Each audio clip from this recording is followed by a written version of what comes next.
Nakatikim na ba kayo mga birds nitong paros shell? Nanguha nga pala ako nito sa ilog dito sa amin at ginawa ko itong napakasarap na sisig. May ka-birds pala tayo na nag-request nito kaya nagawa natin to.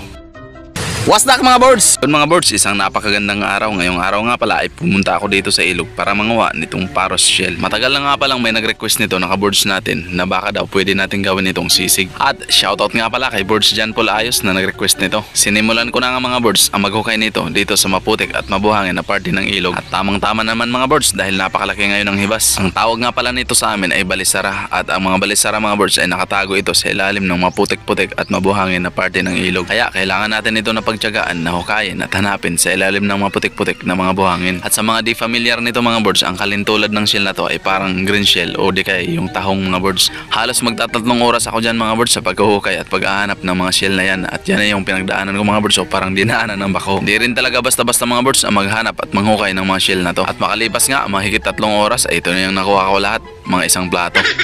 Inilagay ko lang nga ito sa maliit na sibot at hinugasan dito sa dagat para matanggal yung mga impurities tulad ng putik at mga buhangin mga birds sa kanyang shell. At nang malinis na natin ang shell na ito ay syempre uuwi na tayo mga birds dahil nakakagutom din talaga maghanap ng mga shell na to. Pagka uwi ko nga kanina ng bahay ay binabad ko ito sa tubig na mahigit 2 oras para mailuwan nito ang kanilang mga kinain na mga putik at mga buhangin. At para matanggal ko nga mga birds ang laman nito ay lalaga ko muna ito para bumuka ang shell nito. Mas madali kasing tanggalin ang mga laman nito kapag nakabuka ng shell at medyo malambot na. Dito nga pala ako mga birds magluluto sa garden namin para mas maliwalas at maganda yung ating paligid habang nagluluto. At habang inaantay namin ang pagkaluto nitong shell mga birds ay magkakape muna kami ni Mrs. at kakain nitong kamote. Makalipas nga ng mga ilang minuto mga birds ay ito na, bumuka na ngayong shell ng ating balisara. At inilipat ko lang ito dito sa strainer para madrain yung tubig at saka lumamig na din yung mga shells. At kapag malamig na ito mga birds ay napakadali nang tanggalin ng laman nito. Tulad nito mga birds kung tutuusin mga birds ay luto na talaga ang shell na to at pwede na itong isawsaw sa suka para iulam. Pero dahil iba yung plano natin mga birds ay nagpatulong na din ako kay Mrs. para mas mabilis ang pagtanggal ng laman nito. At ito na nga lahat mga birds yung laman ng shell natin, napakakaunti lang. Pero pwede na rin mga birds kaya ang gagawin ko dito ay magpapainit ako ng mantika para iprito muna natin tong laman ng ating shell. At habang nagpapainit ako ng mantika ay ginayat ko na rin itong ating mga spices o itong mga sangkap natin na pangpasarap. Pagkatapos kong gayatin yung mga rekado ay ito na mga birds, ipiprito ko na ang laman ng ating balisara shell. At sa pagluto natin ng sisig ngayon, ito yung pinakamahirap at pinakanakatakot na part mga birds dahil napakainit ng mantika.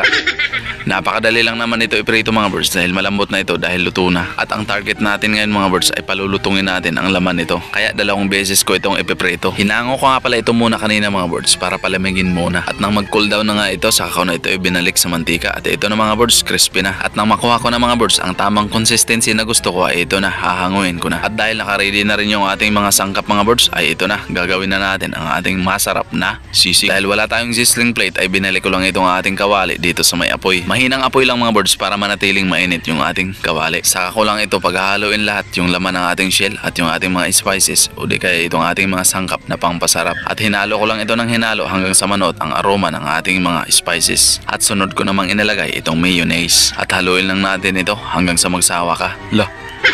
At alam nyo ba mga birds na ito yung first time na nagluto ako nitong sisig? At ayon sa aking mga research ay kapag nagluto ka ng sisig ay di mawawala itong itlog. Kaya gumawa ako sa gitna ng kunting pabilog tsaka hinulog itong isang pirasong itlog. At hinalo ko lang ito ng hinalo hanggang sa magsawa ako mga birds sa kakahalo. Pero teka lang, muntikan ko nang makalimutan itong ating seasoning kaya nilagyan ko na rin. At pagkatapos ng lahat-lahat, ito na, ipiplating na natin. Maglalagay pa pala ako mga birds nitong onion rings para medyo aesthetic naman yung dating. Wow, napakasarap mga birds o tingnan nyo. Ngayon ko lang talaga nalaman mga birds na pwede pala itong gawin sa balisara shell. Kaya tuwang-tuwa ako dyan mga birds, kitang-kita nyo naman diba? Kaya montage muna natin.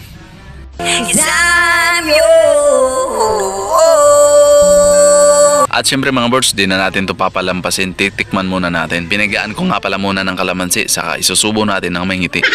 At golden rule mga birds, kapag ikaw yung nagluluto, wag mong sabihin di masarap. At para mapatunayan ko sa inyo na talagang napakasarap, si Mrs. ang magpapatunay niyan, thumbs up. Ngayon nyo sabihin hindi ako masarap magluto.